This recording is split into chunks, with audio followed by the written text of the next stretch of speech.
ইরানে যুক্তরাষ্ট্র ও ইসরায়েলের যৌথ হামলা অব্যাহত রয়েছে। এই হামলায় নিহত হয়েছেন ইরানের সর্বোচ্চ নেতা আয়াতুল্লাহ আলী খামেনি। দেশটির সুপ্রিম ন্যাশনাল সিকিউরিটি কাউন্সিল জানিয়েছে, শনিবার ভোরে তেহরানে নিজ কার্যালয়ে আয়াতুল্লাহ খামেনিকে লক্ষ্যবস্তু করা হয়। এ সময় নিহত হন খামেনির মেয়ে, জামাই, নাতি ও পুত্রবধূ।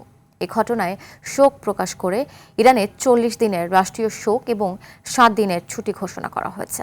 পাল্টা পদক্ষেপে অঞ্চলটির বেশ কয়েকটি দেশের রাজধানী ও প্রধান শহরগুলোতে ষষ্ঠ দফার হামলা চালিয়েছে ইরান। বিস্তারিত জানাচ্ছেন ইমরুল হাসান। গ্লিটারের টুইন লেমন ও অ্যান্টিব্যাকটেরিয়াল ফর্মুলা বাসনকে চকচকে জীবাণুমুক্ত করে আমাদের দেয় glitter guarantee.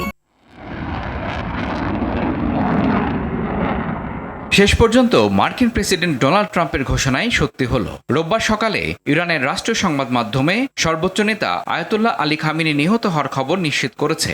The Wall Street জার্নালের প্রতিবেদনে বলা হয়েছে, ইসরায়েল ও যুক্তরাষ্ট্র ইরানের সর্বোচ্চ নেতা আয়াতুল্লাহ খামেনি ও তার শীর্ষ উপদেষ্টাদের লক্ষ্যবস্তু করার বিরল সুযোগের অপেক্ষায় ছিল।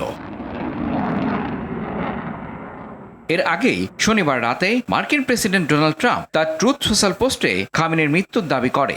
ইরানের আধা সরকারি বার্তা সংস্থা ফার্স্ট নিউজ জানিয়েছে, শনিবার ভোরে খামেনিকে তার কার্যালয়ে হত্যা করা হয়। ওই সময় তিনি তার উপর অর্পিত দায়িত্ব পালনরত ছিলেন। শুধু খামেনি নয়, তার বাসভবনে থাকা তার মেয়ে, জামাই, নাতি ও পুত্রবধূ এই হামলায় নিহত হয়েছে। এই ঘটনায় শোক প্রকাশ করে ইরানে ঘোষণা করা হয়েছে 40 দিনের রাষ্ট্রীয় শোক ও 7 দিনের ছুটি।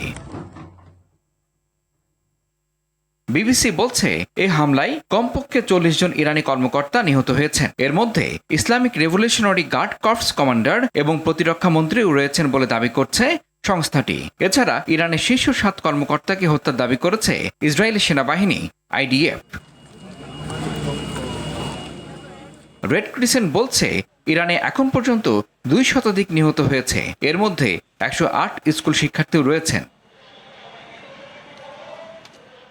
এদিকে পাল্টাপাল্টি হামলা অব্যাহত রেখেছে উভয় পক্ষ।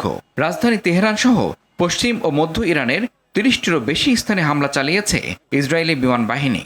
ইরানের বিপ্লবী গার্ড বাহিনী IRGCর বেশ কয়েকটি কমান্ড সেন্টার এবং গুরুত্বপূর্ণ নেতাদের আবাসস্থল লক্ষ্য করে এই হামলা চালানো হয়। এদিকে ইরানের ইসলামিক রেভলিউশনারি গার্ড কর্পস মধ্যপ্রাচ্য জুড়ে অবস্থিত 27টি মার্কিন সামরিক ঘাঁটিতে ভয়াবহ হামলা করেছে।